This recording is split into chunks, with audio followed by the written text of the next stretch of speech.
libreng concert sa South Korea.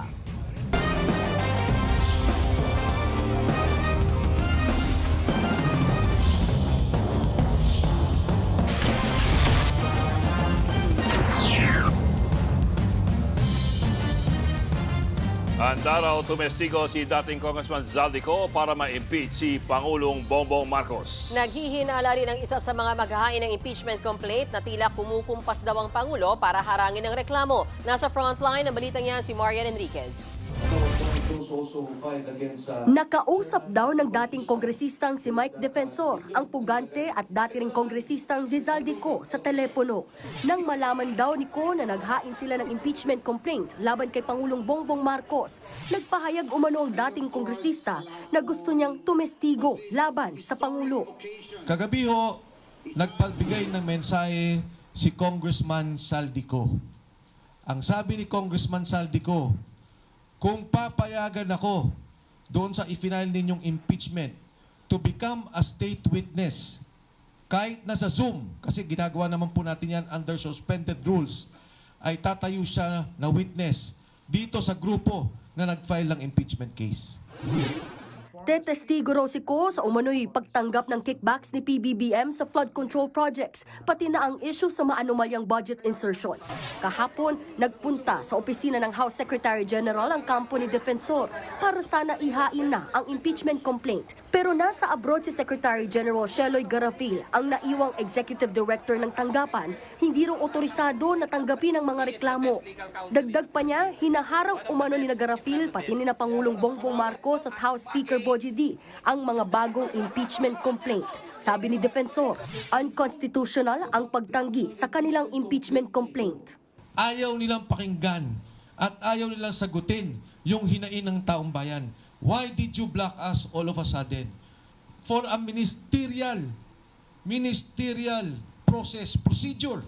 It is not only that they are not authorized, but they are rejecting our submission. Dahil dito, planong maghain ni Defensor ng mga reklamong kriminal at administratibo laban kay Garafil at sa mga tauhan ng kanyang opisina. Ayon kay Defensor, pinag-iisipan pa nila kung babalik pa sila sa Lunes para muling ihain ang reklamo. Hindi rin tinanggap ng opisina ng SecGen ang impeachment complaint na inihain ng Grupong Bayan at Makabayan kahapon, pero nag-iwan sila ng kopya sa tanggapan. Ayon naman kay House Committee on Justice Chairperson at Batangas Representative Jervy Luistro, handa silang tanggapin ang mga reklamo oras na i-refer ito sa kanila ng plenaryo. For as long as the Supreme Court has no decision yet, we will continue proceeding with the impeachment process as provided under the Constitution and under the rules. Nagbabalita mula sa Frontline, Marian Enriquez, News 5. Nitong Miyerkules, formal lang inakyat ang impeachment complaint laban kay Pangulong Marcos sa opisina ni Speaker Boji D. Mahalaga po yan dahil dyan nagsisimula ang formal na pagbibilang ng mga deadlines ng impeachment process. Bagay na naging dahilan kung bakit sumabit ang impeachment complaint laban kay VP Sara Duterte noong nakaraang taon. Sa Constitution kasi at sa sariling impeachment rules ng Kongreso, may nakasaad na mga deadlines na kailangang sundin. Sa Rule 2 ng House Impeachment Rules na nilabas noong 15th Congress, ang isang verified complaint ay i-refer immediately sa opisina ng House Speaker. Matapos makuha yan ng Speaker's Office, meron siyang 10 araw para ito'y isama sa Order of Business ng Kongreso. Lahat po yan, alinsunod lamang sa mga deadline nakasaad sa 1987 Constitution. Pero ang mahalaga po rito, tandaan na ito po ay session days at hindi po calendar days. Ang ibig sabihin po ng session days, mga araw na in session ang Kongreso. Halimbawa, sa ngayon po, naka-break pa ang Kongreso at ang balik nito ay sa January 26 pa o doon po sa susunod na Lunes. Diyan po magsisimula magbilang ng 10 session days. Ito pa, hindi po alam na marami, pero ang ating mga congressman may session lamang 3 days per week, Monday to Wednesday. Nung unang panahon, 4 days a week po yan. Ang Biyernes ay nilibre para sa mga congressman para sila po ay makabalik sa kanilang mga distrito. Pero kalaunan, binago ang patakaran at ginawa na ang session na 3 days a week na lamang. Ang ibig sabihin po niyan, ang 10 session days, tatagal ng halos 3 at kalahating linggo. Oo, iba po ang mundo ng Kongreso. Iyan ang magiging deadline para ikalendaryo ni Speaker Bogie D ang impeachment complaint laban kay Pangulong Marcos. Matapos niyan, ang Kongreso ay meron 3 araw para i-refer ang impeachment complaint sa Justice Committee para tignan kung ito po ay sufficient in form and in substance. Ngayon, importante po ang mga petsang ito dahil dito nga sumabit ang nakaraang impeachment complaint laban kay VP Sara Duterte. Sa kaso ng impeachment complaint laban kay VP Sara, ang 3 naunang impeachment complaints transmit lamang sa Office ng Speaker nung ika-10 session day. Ayon sa Korte Suprema, hindi na sila gumalaw mula po doon. Sa halip, inaksyonan ng Kongreso ang ika-4 at panibagong impeachment complaint. At ang sabi po ng Korte, yang hindi pag-aksyon ng Kongreso sa unang 3 impeachment complaints ay kaparehas na rin ang pag-dismiss sa mga ito. At hindi na maaaring isulong ang ika-4 na impeachment complaint dahil isang impeachment complaint lamang ang papayagan ng konstitusyon sa loob po ng 1 taon. Handa raw mag-inhibit si Senator G.V. Ejercito sakaling gumulong ang isinampas sa kanyang ethics complaint. Sa kabila niyan, giniit niyang wala siyang nilabag. Narito ang aking report. Sinampahan ng ethics complaint ang mismong chairman ng Senate Ethics Committee na si Senator J.V. Ejercito. Inihain niya ng abogadong si Attorney Marvin Aceron. Ang dahilan niya, ang kawalan umano ng aksyon ni Ejercito sa ethics complaint kay Senator Cheese Escudero. Kaugnayan ng 30 million pesos na campaign donation kay Escudero mula sa isang contractor.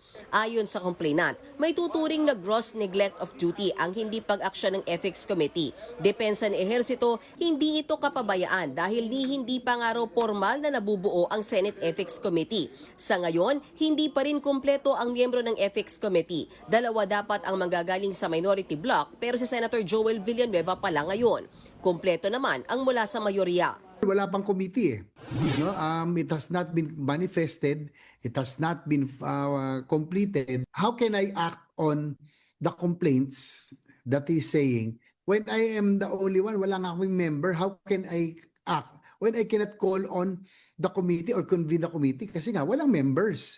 So, ano yung pinagsasabi niya?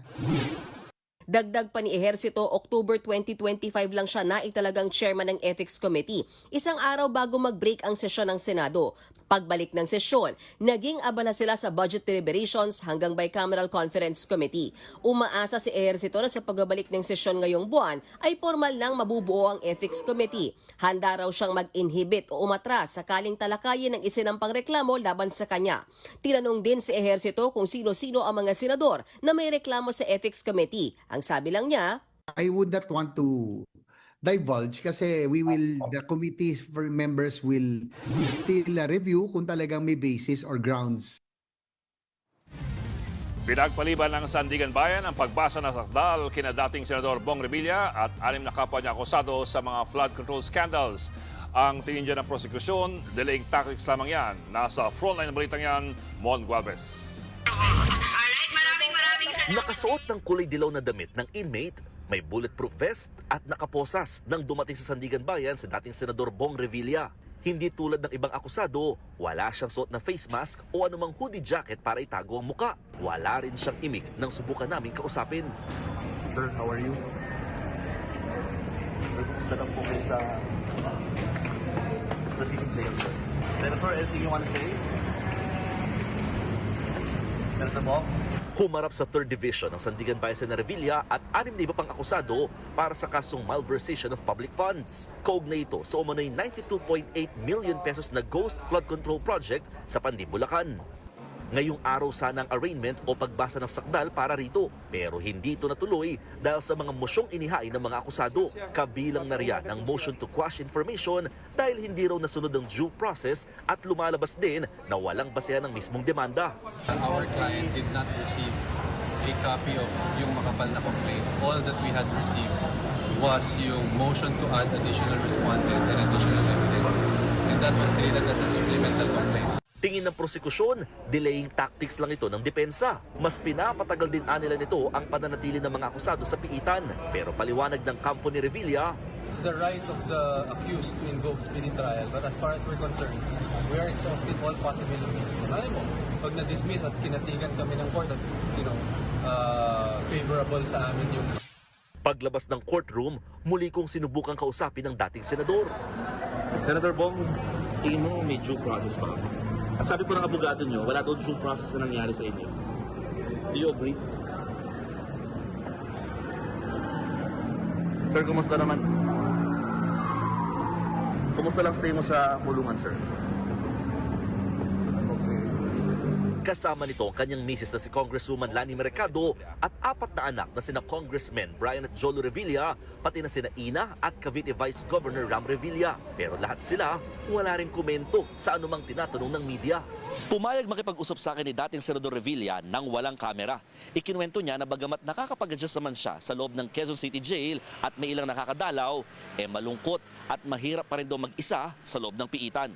Iginit din ito na wala raw siyang kinalaman sa mga kinakaharap na kaso.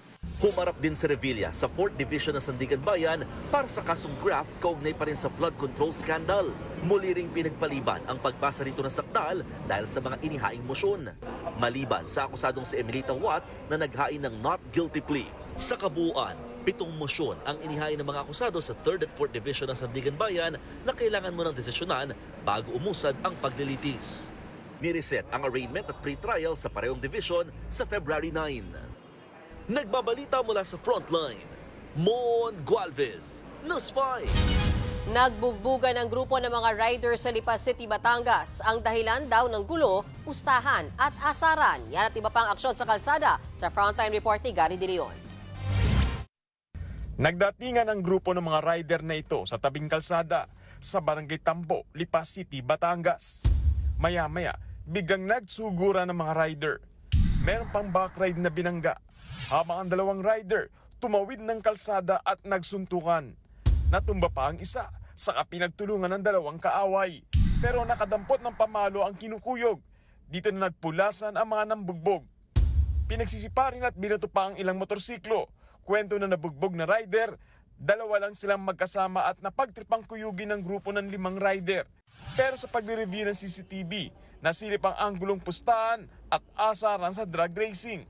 Possible na nagkarera sila, pero ang sinasabi naman nitong victims ay hindi sila nag-drag racing. Ipinatatawag na raw ng Lipa Police ang 5 kumuyog na rider, pero tila wala raw intensyon ng mga ito na humarap. Hindi na rin nagsampa ng reklamo ang 2 pinagtulungan. Isinumiti na ng Lipa Police sa Land Transportation Office ang plate number na mga sangkot sa gulo para maglabas ng show cause order. Unti-unting nag-counterflow ang SUV na ito bago sumalpok sa kasalubong na jeep sa Antipolo City. Wasak ang unahang bahagi ng parehong sasakyan. Nagdulot din ito ng pagbagal ng daloy ng trapiko sa lugar. Ayon sa Antipolo City Police, umamin ng SUV driver na inantok siya habang nagmamaneho. 15 sa mga pasahero ng jeep at 3 sakay rin ng SUV ang sugatan at nakalabas na rin ng ospital. Sa uli, nagkaaregluhan din ang 2 panig. Sinermo na naman ng pulis ang driver ng truck ng bumbero sa hindi pa malamang dahilan. Bumaba naman ang driver ng truck at saka tumabi pero hindi pa rin natinag ang galit na pulis. Nakarating na sa LTO ang insidente at naglabas ng show cause order para sa pulis. Sinuspindi na rin ang kanyang lisensya ng 70 araw. Ipinapatawag din ang may-ari ng truck ng bumbero. Nagbabalita mula sa Frontline, Gary De Leon, News 5. Pinatatawag ng China si Philippine Ambassador to Beijing, Jaime Flor Cruz. Hindi raw kasi nila nagustuhan ang ginawa ni Coast Guard spokesman Jay Tariela kay Chinese President Xi Jinping. Ang sabi naman ni Tariela, hindi siya papasindak sa kahit anong gawin ng China. Nasa frontline ng balitang yan, Camille Samonte. Na-beast mode ang China sa presentation kamakailan ni PCG spokesperson Commodore Jay Tariela tungkol sa West Philippine Sea. Nakalagay kasi dyan ang mga litrato ni Chinese President Xi Jinping na may title na Why China Remains to be a Bully. Para sa China, paninira yan sa kanila. Kaya naman ipinatatawag ng Chinese Foreign Ministry si Philippine Ambassador to China Jaime Flor Cruz. Yan ay para iprotesta ang ginawa ni Tariela. Gate ng Chinese Foreign Ministry, matagal na raw nagbubulag-bulagan ang Pilipinas. Saan nila'y mga mapanghamon, mapaninlang at walang basihang pahayag ni Tariela laban sa China. Bago ang pagpapatawag kay Ambassador Flor Cruz, una na rin naghain ng diplomatic protest ang Chinese Embassy sa Maynila laban kay Tariela. Pero hindi raw papasindak dyan si Tariela. Patunay raw ang ginawa ng China na gumagana ang pagiging transparent. Mas takot din daw ang China sa isang informed world kesa sa international law. Dagdag pa ni Tariela, kung gusto raw ng China na itama ang anumang negatibong epekto, dapat daw magsimula sila sa pagrespeto sa 2016 arbitral ruling. Dapat din daw lumayas ang China sa mga illegal nitong sinakop at itigil ang panggigipit sa mga Pilipinong mangingisda.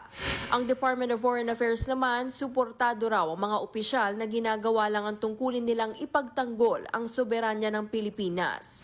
Hindi lang DFA ang dumepensa kay Tariela. Una na rin sinabi ni Senator Risa Hontiveros na nagiging bad guess ang Chinese Embassy sa Pilipinas dahil sa pambabatikos nito kay Tariela at iba pang opisyal na nagtatanggol sa Pilipinas. Masyado rin daw pa-victim ang Chinese Embassy.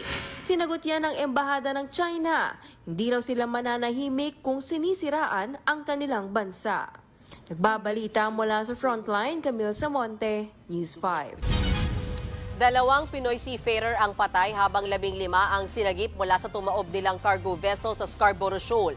Tumulong ang mga barko ng China Coast Guard sa pag-rescue sa mga tripulante. Nagpadala na rin ng mga barko at eroplano ang Philippine Coast Guard. Ayon sa PCG, galing ng Gutalak, Zamboanga del Sur at papuntang Yangjiang, China ang Singaporean flag na barkong MV Devon Bay.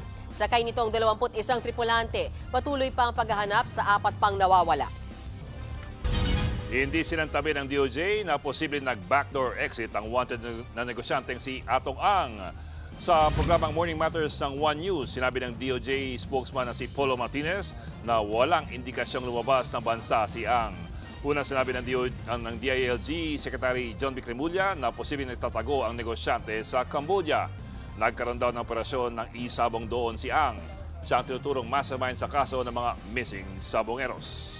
To echo the SILG, John Vic Remulla, we do not discount the possibility that he may have exited. What we can work with right now is what the law provides us. What are these? Well, of course, there is the motion to cancel his passport, which is also in the works and is to be filed by the panel of prosecutors.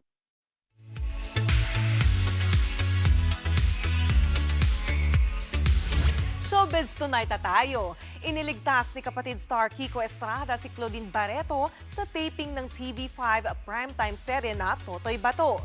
Sa isa kasi sa mga shoot, nadula si Kiko habang buhat si Claudine sa isang eksena. Nagresulta yan sa arm injury ni Kiko. Pero healing na raw si Kiko ngayon at back on the set after 1 week. Hindi naman nasaktan si Claudine. Grateful naman ang aktres sa pagligtas sa kanya ni Kiko. Abangan ang mas tumitinding aksyon at kwento sa Totoy Bato, weeknights pagkatapos ng Frontline Pilipinas. Nasa maayos na kondisyon na ang komedyanteng si Bubay matapos mag-collapse habang nagpe-perform sa Oriental Mindoro. Muntik pang mahulog sa stage si Bubay pero agad naman siyang nasaklolohan. Ayon sa ilang report, bumalik pa raw ng show ang komedyante ilang minuto matapos bumagsak. Ipinagpatuloy daw ni Bubay ang show para makapagpasaya ng mga fans. Bok Mean, balikan ko yung ating story or report kanina na about kay Zaldico na willing to testify dun sa House Committee, no? Possible ba yun? Kasi, one, wala siya dito sa bansa and meron siyang, and is also wanted dahil nga sa flood control scam. Possible sa akin Yes. not much, si Sir na bahala dun sa impeachment. Pero kunyari, pinag-uusapan natin, Senate hearing, pwede kahit nasa labas siya ng bansa, but he has to be present sa embahada natin kung saan dun siya magsiswear nung kanyang affidavit. Pinapayagan niya ng Blue Ribbon or kahit ng anong committee. So hindi ko alam sa impeachment kung pwede yan. Ikaw na sumagot, sir. It has to be usually under oath. Otherwise, wala siyang probative value. Wala siyang value sa... wala siyang legal value. But then again, an impeachment case kasi is Sui sometimes generis. more political than it is legal. So there may be room to maneuver there. On the other hand, malaki rin kasi yung flexibility given to, for example, the committee chairman and the members if they vote on it, whether or not to accept the testimony by remote. Online testimony. Oo. Correct. And pangalawa, what if the person is wanted? I don't know if that's ever been tested eh. Tsaka sir, yun nga. Kunyari, balik lang ako, kung sa Senate siya tetestigo na kailangan nasa embahada siya, di malalaman na kung nasa siya mismo. 'Di ba? Nandun yun eh. So, willing ba siya to risk it, 'di ba? But they cannot arrest him anyway. They cannot arrest him anyway. Yeah. That's a different case altogether. I mean, yung ambassador, harangan siya. Pero for sure, wala lang ha. Siguro maisip lang ng mga netizens na parang, teka muna, bago ka tumistigo sa impeachment, mistigo ka muna sa Senate. 'Di ba? Parang bago ka pumunta doon. Anyway, at least may pwede, may mga posibilidad, may mga, paano ba yun, sir? May mga pwedeng These are gawin options, para yeah. makapag-testify siya. These are Hindi options, bawal. but they've never been tried before, I suppose. Eh. And there's a lot of leeway given to the leaders of the committees and those who are those have the power to impeach. Correct.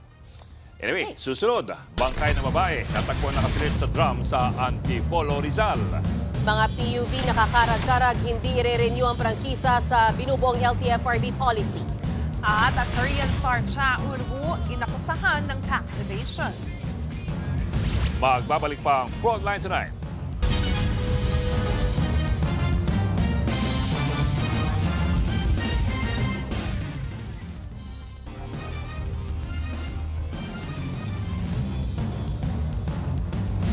Natagpuan sa drum ang nakasakong bangkay ng isang babae sa Antipolo City. Inihinalang pinahirapan ng biktima bago siya pinatay. Nasa frontline ng balitang yan, Gary De Leon. Sa masukal na bahagi sa gilid ng Marilaki Highway sa Buso-Buso, Antipolo, Rizal, makikita ang isang sakong nasa loob ng drum at may nakaslid na bangkay. Ayun yung paa, yun yung sa... Matanda na yan. Ayun o. Tinalbig siya. Malamang niya, madaling araw tinapon. Inihinala pang chinapchap ang biktima. Ayun. Yung puting sako na yun na may kasamang drum na maliit. Malamang yan, hinati sa dalawa yan. Agad tumawag ng mga pulis ang mga residente. Nang dumating ang scene of the crime operatives o SOCO, iniangat ang drum mula sa tabing kalsada saka inalis ang sako. Dito na tumambad ang bangkay ng isang babae. Hindi pa alam ang kanyang pagkakakinanlan pero nasa edad 40 hanggang 50 ang biktima. Hindi naman ito chap-chap. Ayon sa mga otoridad, posibleng pinahirapan ng biktima bago pinatay. Duguan siya tapos may mga gasgas sa tuhod, duguan yung ulo, ang kamay. Ayon sa mga otoridad, isang batang nangangalakal ang nakadiskubre sa bangkay. Sa ngayon, inaalam pa ang pagkakakinanlan ng biktima. Kasalukuyang tugna sa punerarya, niimbestiga na yan ng Antipolo Police. Nagbabalita mula sa Frontline, Gary De Leon, News 5. Wala raw munang hulihan sa mga lalabag sa kupas na yellow line sa kalsada sa Roas Boulevard sa Pasay. Kasunod yan ang nag-viral na sagutan ng isang enforcer at sinita niyang motorista. Nasa frontline ng balitang yan si Rainiel Pawi. Pasay City, sabi daw nila may yellow lane dito. Paano nila i-enforce yan kapag wala ka nang makikita na yellow lane?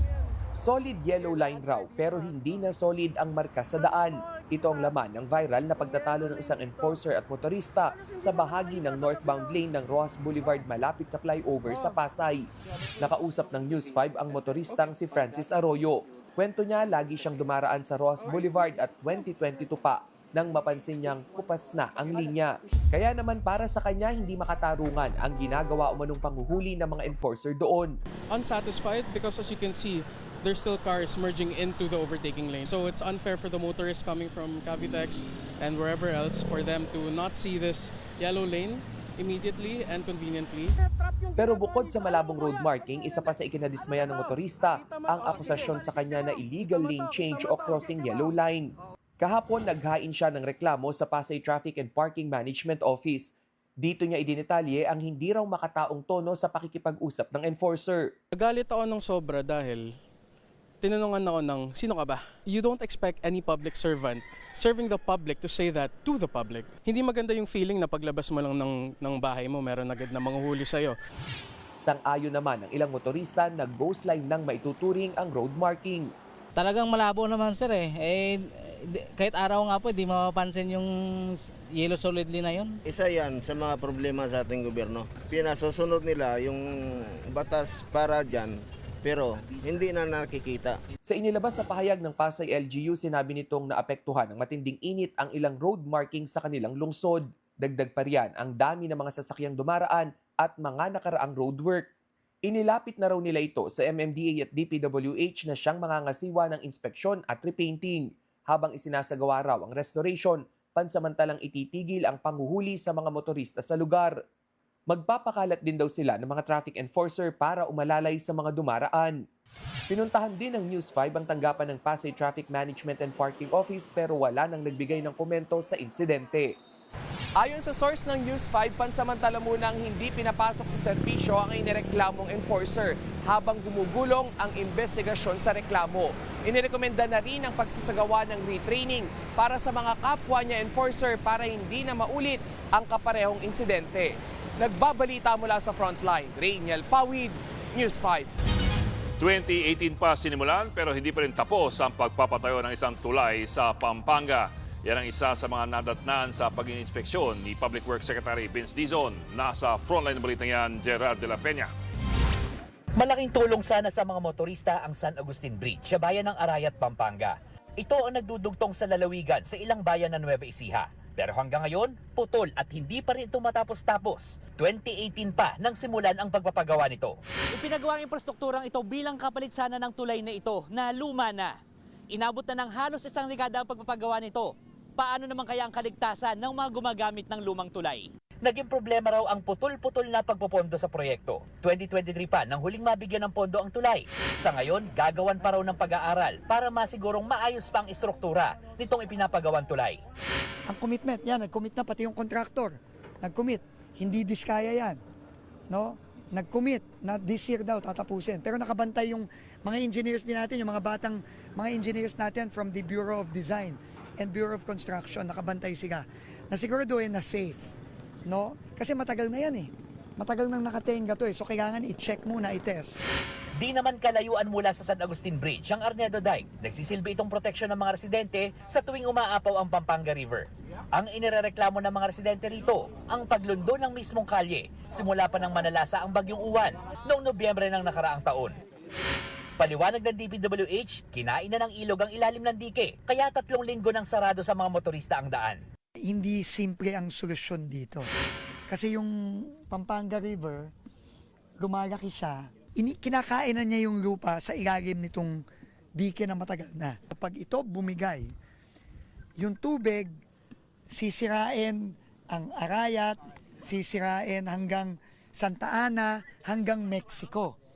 Baka umabot pa ng San Fernando. Nag-aalala na rin ang mga residente. Ay, nakakatakot. Siyempre, lalo na kitang-kita namin talaga. Talagang hindi ka na makakatulog. Iniisip mo, baka biglang lumakas talaga yung ulan. Wala na laman sa ilalim yan, di guguho yan. Hahanapan daw muna ng temporary solution bago gumawa ng pangmatagalang pagsasaayos. Sinilip din ni Dizon ang Apalit na Cabebe Road na matindi ang sira. Pinapagawa na ito ngayon para hindi maging abala sa mga motorista. Nagbabalita mula sa frontline, Gerard de la Peña, News 5.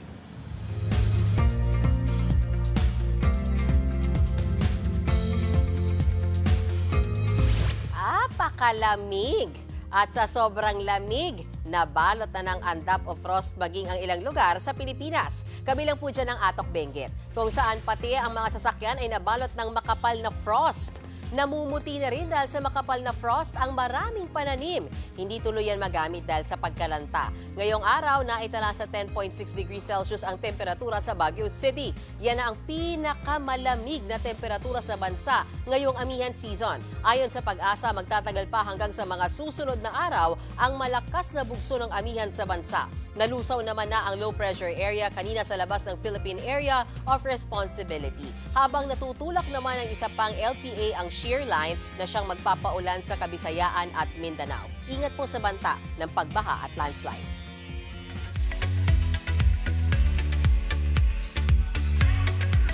Nahaharap sa alegasyon ng tax evasion ang Korean star na si Cha Eun-woo. Katumbas ng higit 800 million pesos ang halaga umano ng di nabayarang buwis. Ayon sa reports, konektado raw ito sa kumpanyang itinayo ng kanyang mom. Dito raw pinapadaan ang kanyang income mula sa kanyang trabaho sa entertainment industry para mapababa ang kanilang corporate tax rate. Ayon naman sa agency ni Eun-woo, hindi pa raw nila formal na natatanggap ang kopya ng reklamo. Pero handa raw ang singer na makipagtulungan sa investigasyon. Dahil naman sa controversy, ilang companies ang nag-atras ng brand deals nila kay Cha Eun-woo. Uy, the weather, Miss Mean, sa Baguio. Hindi lang sa Baguio, kahit dito malamig na at masarap matulog. Ang hirap gumising. Ko alam kung plain katamaran lang ba to o feeling ko may kasamang katamaran. Pwede din, At no? puyat ha, at Masarap puyat. nga pag nagising ka, tulog ka ulit Sarap, oo nga. Tapos sir, hindi ko... Siyempre, nag-aircon pa tayo, di ba? Mas masarap. Tapos nakatalokbo ka. Sarap. Pagising mo. Tulog na tayo, uwi na tayo. Sige, Bakit ba tayo at ito po ang 45 minutong nag-extra bigla. Tara, punta tayo doon, no? Lumig. Sarap. Tapos, sabay-sabay tayo. Tapos Pwede, weekday. pwede. Si Tony nanginginig na. Yes. Pero siyempre kailangan mo ng pampainit. Ano yung pampainit? Sabaw. Kape, sabaw. Sabaw. Ano iniisip nyo? Naprobal pa tayo. Susunod, mga kakarag-karag na pampublikong sasakyan, hindi ire-renew ang prangkisa sa pinaplansyang patakaran ng LTFRB. The heated rivalry stars na sina Hudson Williams at Connor Story invited sa 2026 Winter Olympics. Tutok lang mga kapatid dito sa Frontline Tonight.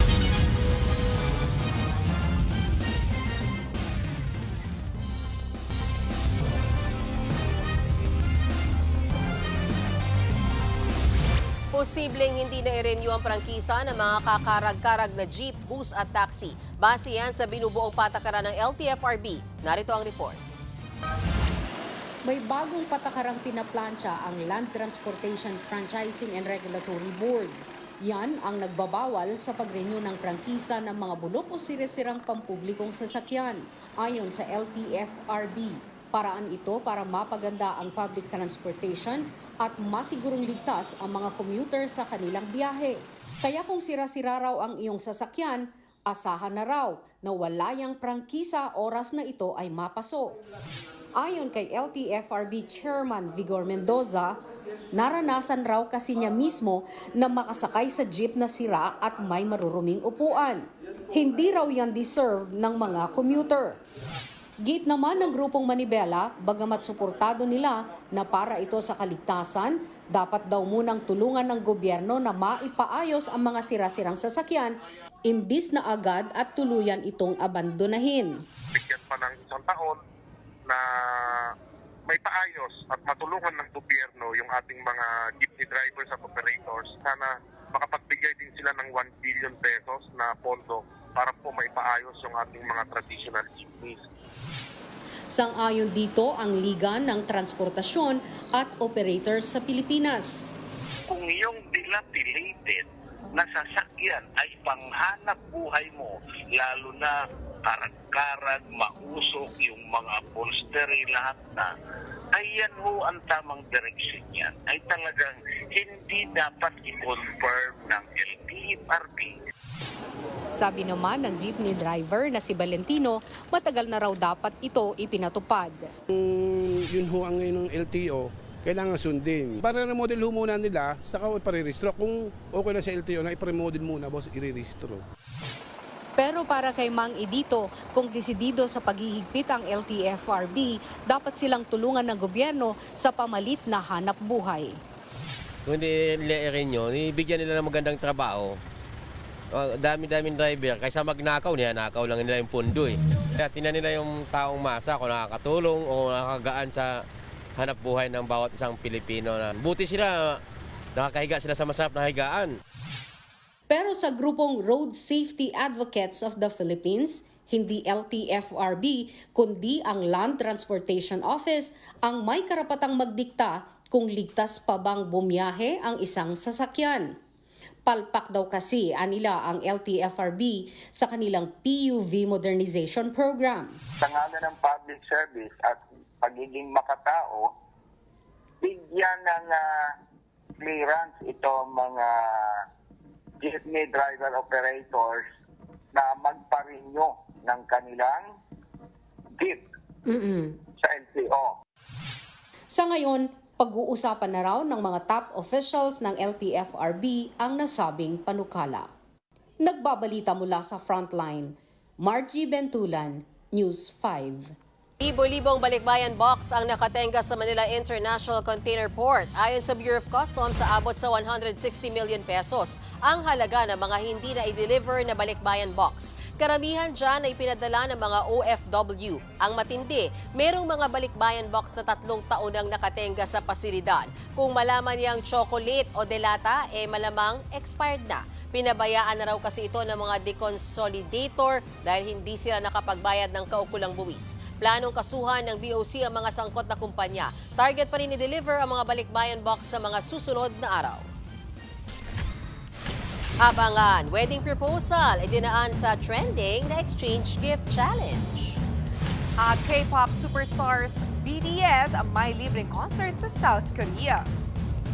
Tuloy-tuloy balitaan dito sa Frontline Tonight.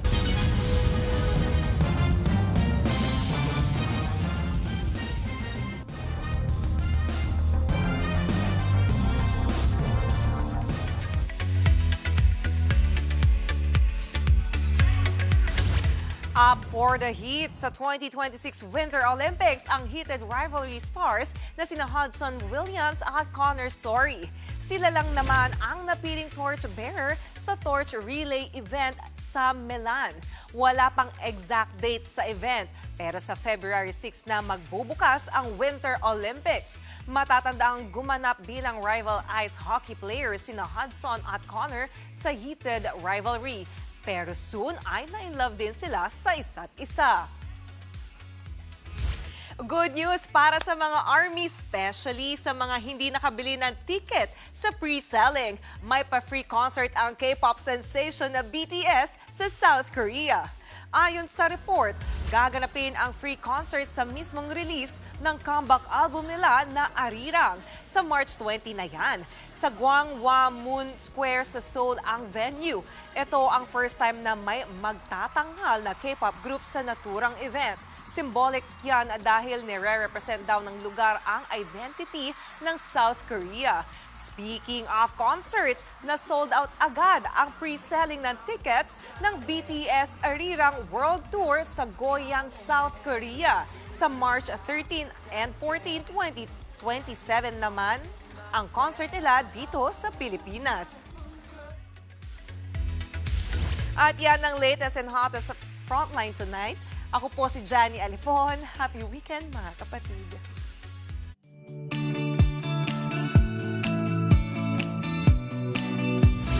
At para naman sa ating pabaong pampa-good night, may nanalo na sa small gifts trend. Ano ba yan, Enero na? Yan ang ginawang proposal ng isang lalaki sa kanyang girlfriend. Nagtapon ng lalaking si Jack ng mga regalo. Ang natira ay isang red box ng singsing na sakto namang nakuha ng kanyang girlfriend na si Gabriel. Ay, syempre, it's a yes. Salamat sa mga kapatid ni Jack na full support din sa paandar. Parehong nasa Dubai ang engaged couple at planong magpakasal sa Pilipinas next year. Sorry, ano ba yung small gifts trend? Ay, Diyos ko. Sir, nung December, yung nakaraang buwan na, ganun siya. Parang iba-ibang gifts, mag-aagawan kayo. What's the point? Kasi supposedly, ang theme nyo red. So, iba-ibang red things. Ngayon, red na pansit canton, red na... Anything. Anything na red. Yun. Tapos paglagay mo ganun, agawan kayo. Para lang masaya. Yung hindi lang kayo nag-exchange gift. But gifts are supposed to be well thought out. Well thought of naman siya. Pero nakakairita. Kasi pag napunta siya, seedlings, ganun. Parang, ano to? Ganun. Pero nakakatawa din siya. Seedlings? Oo, may ganun eh. Seedlings na kulay puling lalagyan. Uy, may nagbigay talaga ng ganun sa naranasan kong ganyang ano. nung nakaraang Pasko. So wala kang Ano light? yun, munggo, gano'n? Hindi. Nakalagay sa ganun. Nakalagay sa pa. Na red. Igisa nyo. Alam mo, sir, hindi madalas talaga naisip namin saan ka ba nang galing. Alam mo bang lahat kami dito yan ang naging trend na exchange Oo gift nga, namin? sir. Ganyan ka ba? Wala kang ka-exchange gift, no? Oy, alam mo sir, ito na lang. Ayan na, sinasabi. This coming December, ikaw pa lang din mag-exchange. Ayaw namin ka-exchange gift. Kaya nga namin sa exchange gifts namin. Sige, January pa lang eh. Mag-Holy Week muna tayo. Okay, yan po, 45 minuto. Paghimay sa malaking headlines. Balitaan at diskusyon para sa paghubog ng matalinong opinion. Hindi ko na lang nag-make sense kami, pero sige lang. Hanggang sa Lunes po, buti na lang Lunes pa. Kami ang inyong kapatid sa Balitaan sa Public Service. Hindi ko sila yung nakahinga ng maluwag, di lang tayo papunod ng 2 araw. Ako po si Menos Baños Oroseo. Okay, good luck sa inyo. Ako na po si Ed Lingao. Wala. Uy, huwag kang ganyan. Walang iwanan sa Frontline Tonight. Tok na si Daddy.